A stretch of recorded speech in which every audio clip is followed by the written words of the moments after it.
Harry, hello! Hello world of YouTube, and welcome to a new segment that I'm calling... Expectations. Reality. That intro's gonna get better once I get better software again. But this segment is gonna be a two-part video series wherein in the first part I'll be picking 3 games from my collection that I've yet to play and kind of talk about my expectations for them before I spend the next couple of months playing them, and doing a follow-up video when I'm done, basically giving them all a mini review. Once I get back into streaming, this segment will have a little more prominence as far as showing my progress with the games, but I wanted to introduce it now because, I mean, it's a segment that I'd like to do, and by the time I get my streaming setup done, I want to be able to have the concept of it kind of more realized. But today, I'm going to be introducing these 3 games, so let's break it down with the first game.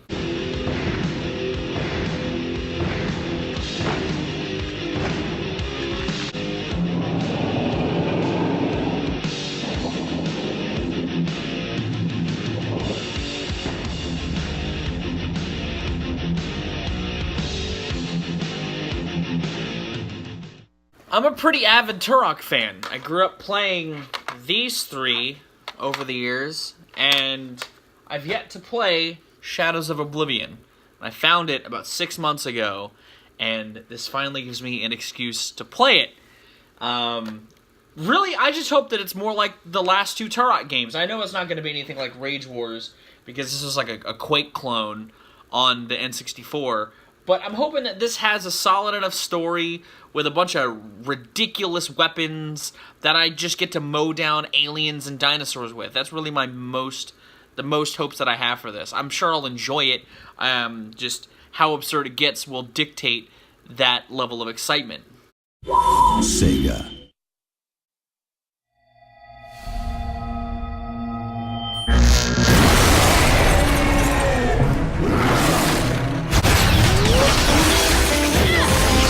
You're stuck because you gotta sacrifice.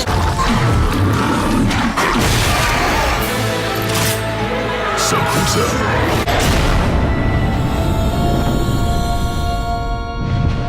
Let us begin, Cereza. The time is at hand. I actually don't have a physical copy of Bayonetta. I have it digitally on my Xbox, but this is the one game I know probably the most about, just because I've seen some of the absurd bosses that are in this game, but I don't know how it plays. I don't know how crazy it gets. I know that it's like Devil May Cry, and I fucking love Devil May Cry, so again, I'm assuming I'll like it. Just how much I love the absurdity will dictate that level of love. I'm expecting batshit boss fights and weird, trippy visuals and lots of gunflare. I'm essentially expecting Devil May Cry, but 10 times more absurd. I've heard that Bayonetta is really cheeky, and I'm excited for that, and I'm hoping that it's gonna kick my ass in the right ways.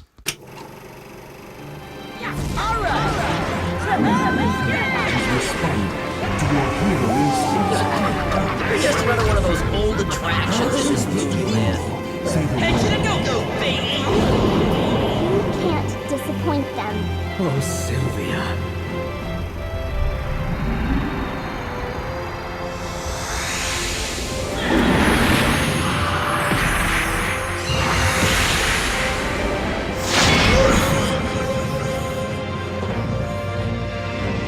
Like I said, there's more to this story. What did you say?